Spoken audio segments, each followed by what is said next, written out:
want to discuss as far as your price per square footage being off, or not being calculated properly, or how it's affected, is when you go to purchase a house, you want a realtor who's going to look at the numbers from the perspective of how did the listing agent get here? How did they price this house? What numbers did they use? Because we do not want to be in a negative equity situation going into a property.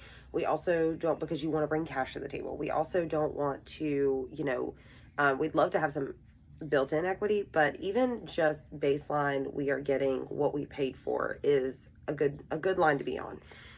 So how this affects that is when we as agents go in and put this information, we have to put in what it sold for, the dollar amount that it sold for, as well as if there was any seller concessions. So in another video, we will talk a little bit more about seller concessions, but just know that it essentially means if you want to get money from the seller, sometimes they're not willing to take that off the top, so you have to offer a little bit more so that you can have them throw some back at you. So $300,000 house. $300,000 house is the offer you put in, but they only had it listed at $290,000. You want to do a full price offer, so you're actually going to do $300,000, ask for $10,000 in seller concessions. As long as it appraises, then shouldn't have any issue. The seller's still getting their $290,000. You're not having to come to the table with $10,000 for whatever you needed to use it for, and you are financing $300,000. Now that works as long as it appraises for that. Typically your agent should be able to tell you for the most part that, like, we did our research, we know what price per square foot this should be at, we have that room to play with. So whether it be $10,000, $2,000, $5,000, it doesn't matter. Your agent should be able to get you pretty close to knowing what it should appraise for based off comparables. However, that's where the problem comes in.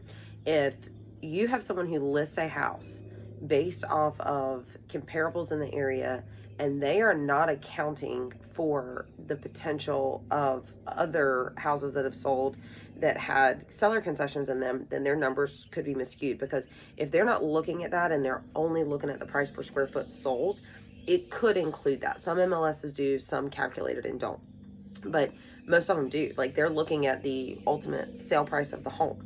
Now, most of the time, that tracks, that works, that makes sense, because it's sold for that and appraiser appraised it for that. Caveat: not all appraisers are the same. They don't weight everything the same, they don't factor everything the same. So you have a covered back patio that is screened in, and one appraiser says it's worth 15 grand, one appraiser says it's worth 7 grand. There can be a variance because there is no baseline. There is no, little chart that they go by that says, okay, if it's a covered patio in good condition between this size and this size, it's going to be about this much money. It's not how it works. They base it based off of what it has with the house, other things in the neighborhood, a bunch of different factors. So that is something we have to pay really close attention to, because if you are looking at a house and yes, it appraised for $300,000, that does not mean that the next appraiser is going to appraise your house with that into consideration. A lot of times they do, but would it not be better to know that information? For me personally, from the buying side and the listing side, I factor both for my clients. I say, okay, here's what we could list at on the high end and on the low end based off of the seller concessions here and taking the seller concessions out. Same thing on the buyer side. Here is what you should potentially offer as a price range. This is where we need to be looking, because this is without or with the seller concessions added, without the seller concessions added, because we want to make sure that you have a good offer on the table that actually depicts what the house could be worth. And that's based off an appraiser's eyes. They're all different. I have a friend who's an appraiser. I go to her constantly to ask questions, because I need to get into their mindset. I need to be thinking like an appraiser, because I don't want to have to come back to the drawing board because we didn't anticipate an appraisal issue, or we didn't find a way to offer or accept an offer in a situation to where we had a pretty good idea that we shouldn't have an appraisal issue.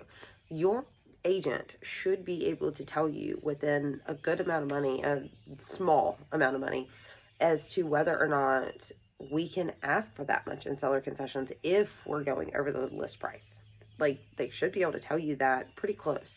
Sometimes it's a little off because, again, depends on the appraiser. I've had an appraiser that appraised a house for almost 100 grand less. story for another time. However, it happens. And if we don't run our numbers ahead of time from the listing side and the buyer side, then we don't know. We don't know how to come to the appraiser and say, wait a minute.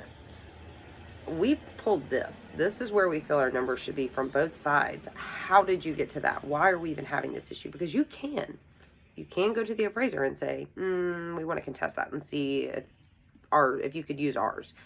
And sometimes they will, sometimes they won't. Just depends. Again, every appraiser is different.